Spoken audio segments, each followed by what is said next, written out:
Bonsoir à tous et soyez les bienvenus si vous nous rejoignez au cœur de l'actualité de ce lundi 7 novembre. Des perturbations à la SNCF, une journée morte pour le collège Jean Zay à Fâche-Tuménil et le feuilleton du Carlton qui se poursuit.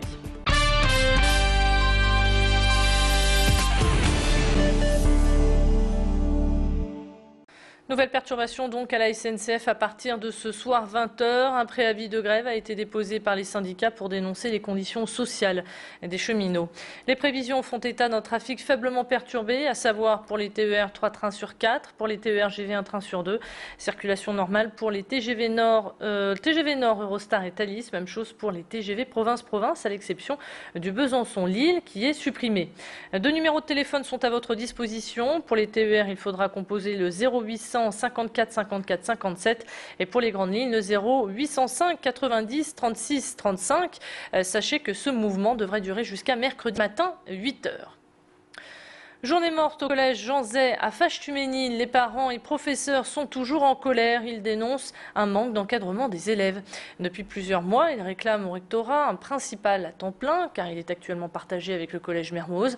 Ils demandent aussi un CPE à temps plein et le renouvellement du poste de principal adjoint. Ne voyant toujours rien venir, les parents d'élèves soutenus par les professeurs ont manifesté devant les portes de l'établissement. Seuls 12 élèves sur 334 sont venus en cours. Un professeur de français revient sur cette journée de mobilisation au micro de Clément Carion. C'est une journée qui est organisée pour la deuxième fois, donc c'est la deuxième journée Collège Mort. Il y en avait déjà eu une au mois de mai donc 2011. Et en fait, cette journée est organisée à l'initiative des parents d'élèves auxquels nous nous associons pour protester contre le manque d'encadrement. Notre demande, à savoir le poste de principal à temps complet et le poste de CPE à temps complet, sont toujours restés sans réponse. Donc nous attendons toujours un geste du rectorat qui nous permettrait d'obtenir satisfaction par rapport à ce que nous demandons depuis maintenant 3 années. Et cet après-midi, professeurs et parents d'élèves ont déposé une lettre au rectorat. Dans l'affaire Carlton, on saura mercredi si la Cour de cassation autorise ou non la délocalisation de l'affaire. Les juges lillois seront donc peut-être dessaisis du dossier. En attendant, chaque jour qui passe connaît de nouveaux rebondissements. Aujourd'hui, une deuxième prostituée a décidé de se porter partie civile pour arrêter les fuites dans la presse. Une troisième escort girl devrait faire de même dans les prochains jours. Par ailleurs, sachez qu'un audit interne du groupe de BTP Eiffage fait état de 50 000 € de dépenses indues depuis 2009. David Roquet, qui était l'un des directeurs d'une filiale, aurait donc utilisé de l'argent du groupe pour organiser des parties coquines. Il a été mis en examen et écroué. Son supérieur hiérarchique a également été mis à pied par le groupe. Vous connaissez très certainement le prix Goncourt, mais connaissez-vous le prix Gondecourt, du nom d'une petite ville située près de Seclin dans la métropole? Eh bien, ce prix a été décerné aujourd'hui à Sophie Coignard pour son livre Le Pacte immoral aux éditions Albin Michel, une enquête sur les dysfonctionnements de l'éducation nationale. Le Goncourt est un clin d'œil au Goncourt et récompense un livre d'investigation. La remise du prix a eu lieu au sein même de la mairie de la commune. L'auteur du livre n'était pas là, mais elle recevra un joli chèque de 7,62 €, soit l'équivalent de 50 francs symboliques. Pour le maire, c'est une fierté d'organiser un tel événement. On l'écoute au micro d'Élodie Bernachon.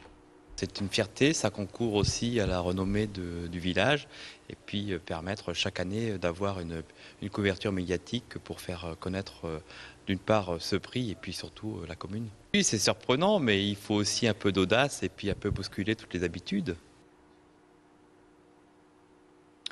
Santé, l'Institut de recherche sur le cancer de Lille vient de souffler ses 75 bougies. 50 chercheurs travaillent au jour le jour pour identifier et caractériser les différents types de cancers et améliorer les nouveaux traitements des malades. L'une des priorités de l'Institut est de lutter contre la récidive. Il faut savoir que notre région est la plus touchée de France. L'année dernière, 20 000 nouveaux cas ont été recensés dans le Nord. Cette fondation privée est financée par ses fonds propres et aussi par la générosité des particuliers. Aujourd'hui, les recherches amènent à découvrir de nouvelles maladies, comme nous l'explique le directeur de l'Institut. Plus on avance en recherche, plus on découvre des cas particuliers de cancer qui ne sont pas nécessairement ceux qu'on a traités jusqu'à présent. Donc il y a de nouveaux cancers à éradiquer, à trouver des médicaments pour les atténuer, voire les supprimer. Le salon Aménago a ouvert ses portes à Lille Grand Palais, l'occasion d'aller puiser quelques idées de décoration ou d'aménagement ou plus radicalement d'entamer des chantiers plus vastes comme de refaire sa cuisine ou d'agrandir sa maison. Pour ces projets d'une telle ampleur, il est recommandé de se faire accompagner et pour cela, des entreprises de courtage en travaux existent. C'est le cas d'Illico Travaux qui exerce dans ce domaine depuis 11 ans.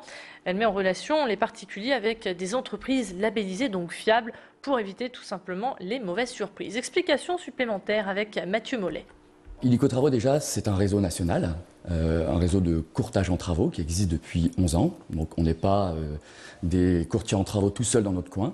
Et un courtier en travaux, c'est tout simplement un professionnel de la sélection d'entreprises pour le compte de ses clients. C'est également un professionnel de la planification et de l'organisation des chantiers avant le démarrage. Voilà ce qu'est concrètement un courtier en travaux. Et vous avez toute la semaine pour profiter de ce salon. Le salon Aménago se situe à Lille Grand Palais. C'est la fin de cette édition. Merci de votre fidélité. On se retrouve maintenant pour votre page météo. A tout de suite.